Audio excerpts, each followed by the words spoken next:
I think that what we learned at the end of last year is that markets are going to be forced to price in more political risk and then really what the central banks are going to do. And, the markets had the worst reaction to a Fed meeting since 1994 when they heard about this concept of autopilot from Mr. Powell. And since they've walked that back, markets have rebounded. And since the trade talk has gotten better, markets have rebounded.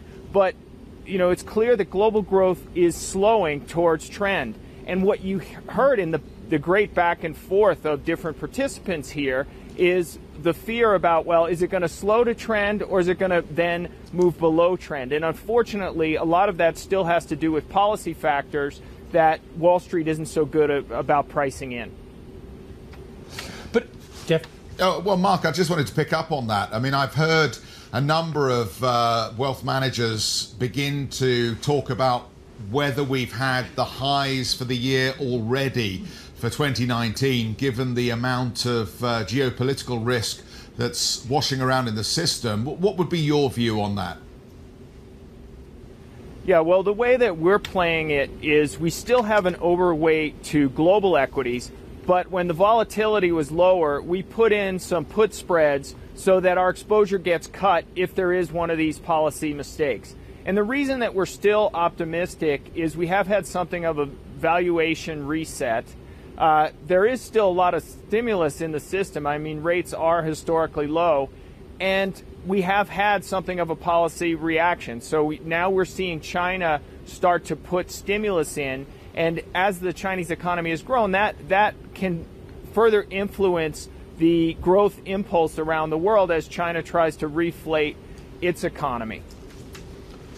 Mark, can I talk about something that's closer to home? And Jeff was gently prodding the boss yesterday, Mr. Omotti, but you had a really tough time in the fourth quarter, $8 billion in net client outflows. I want to pick you up on something that you guys have been saying as well this week as well, that people care more about SDGs from the UN than they care about profitability. I struggle with that one, Mark, I've got to be honest. Do you want to just expand on why you think SDGs are so important to investors?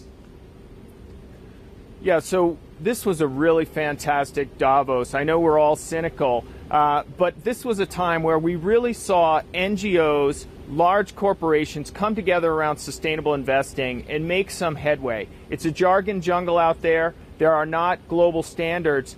And we sat together and said, look, we want this to be an area where private investors with hundreds of trillions of dollars of savings can invest, have an impact on the environment, but also not give up returns. And what we focused on is starting to get that plumbing right and nailed down, that we as an industry self-regulate rather than having bad actors, greenwashing, and this being something where we need more government regulation. So I really think we made some progress on that this week.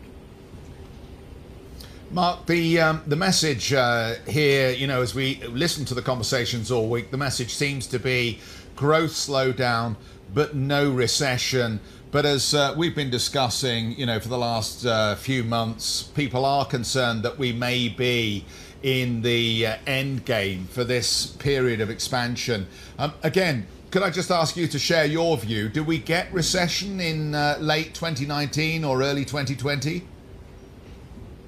Well, at this point, we do think that the recession is going to be avoided, in part because everyone in the world, especially policymakers, are really focused on that. And I think that the President of the United States, he does have issues with China that he's trying to resolve, but they are long-term issues, and he really has to decide how much he wants to push now to get a deal with China versus tipping the economy towards recession and eliminating his chance to be reelected. So it's a delicate balancing act at this point, but it is one that everybody's focused on. And remember, this earnings season is still very strong, and there is a lot of momentum still, and that's why you see, despite the doom and gloom, we have seen the markets relatively resilient this week.